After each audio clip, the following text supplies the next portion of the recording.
guys! Welcome back to my channel. So I'm back again, and this time hindi for a flagship smartphone, but instead I'll be reviewing the newest entry-level smartphone from Realme, and this is for the Realme C11, and yung color na kinuha ko for this phone is the mint green. And I must say, when it comes to the design, sobrang naggandahan talaga ako, especially for the color, guys. As you can see, sobrang ganda ng color for the C11, and I appreciate the fact that we have a square cut camera design for the smartphone, which is actually a thumbs up for me.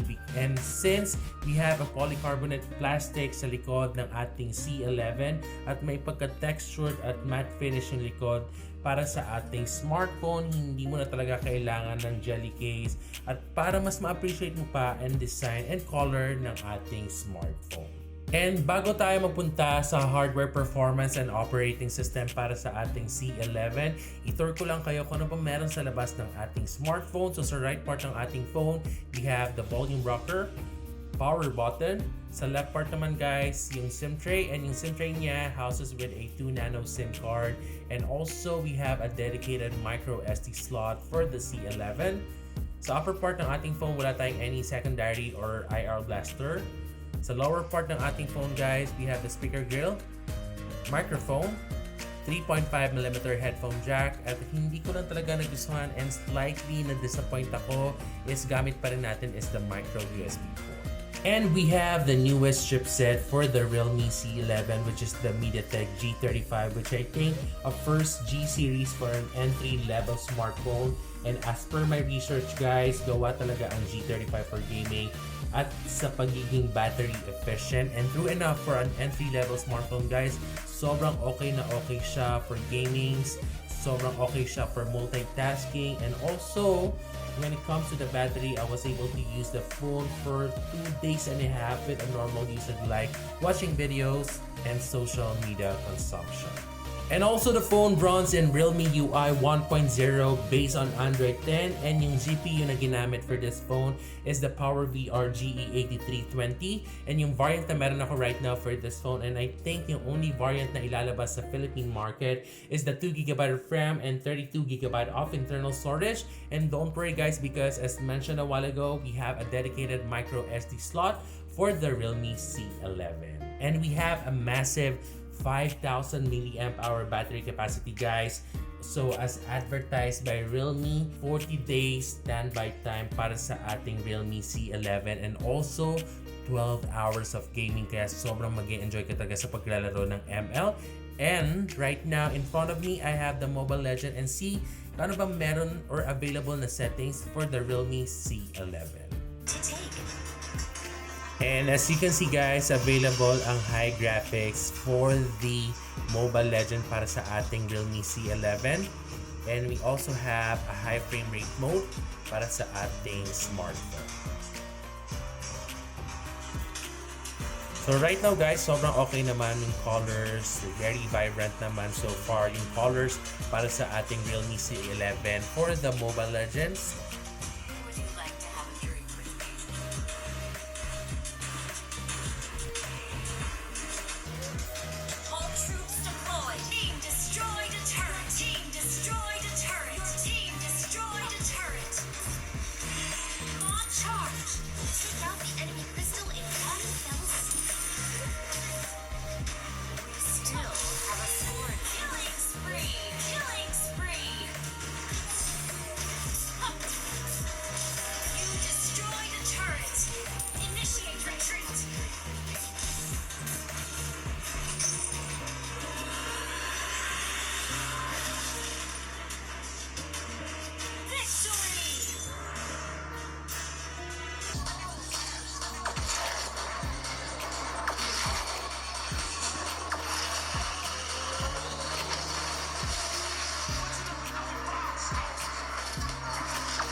At para sa display ng ating Realme C11, we have a 6.5 inches mini drop notch full screen display with 720p resolution, 270 ppi density, and a 20:9 aspect ratio for the Realme C11. Never naman talaga ako nag-expect when it comes to the display quality para sa ating Realme C11, but overall, as an entry-level smartphone guys, sobrang okay na okay at sulit yung display quality para sa ating Realme C11.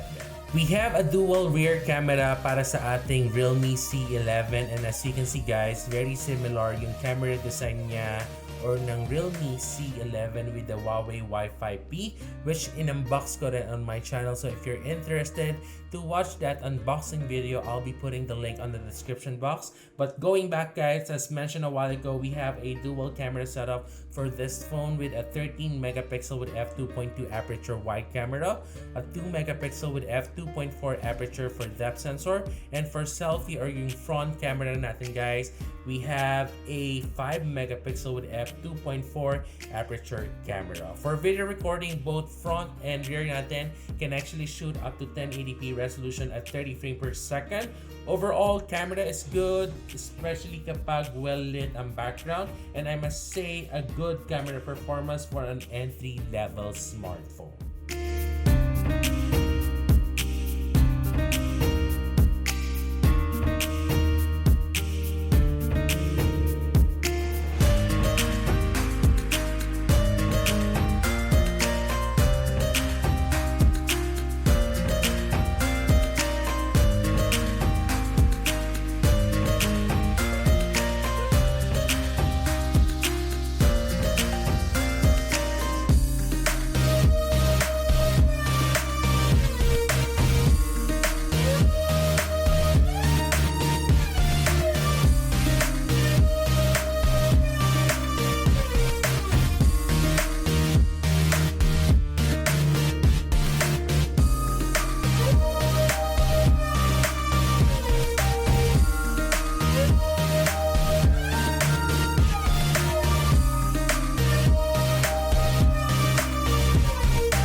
So that's it for my unboxing and review para sa ating Realme C11. Overall, a good entry-level smartphone, especially if you're looking for a smartphone na pwedeng pang online class, then this is something na pwede ko may recommend sa inyo guys.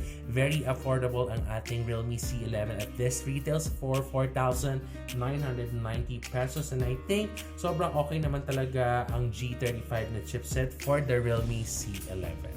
At kung sa tingin nyo guys nagustuhan nyo ang unboxing and review ko for the Realme C11, please don't forget to like this video guys, share it to your social media or Facebook account, and don't forget to follow me on my IG, Twitter, and Facebook page. At para masubaybayan nyo ang mga unboxing video ko, please don't forget to subscribe to my channel and tap the bell icon para ma-notify kayo sa mga future unboxing video ko. So once again, this is Wax from Wax Tech Channel. Have a great day guys. Bye guys.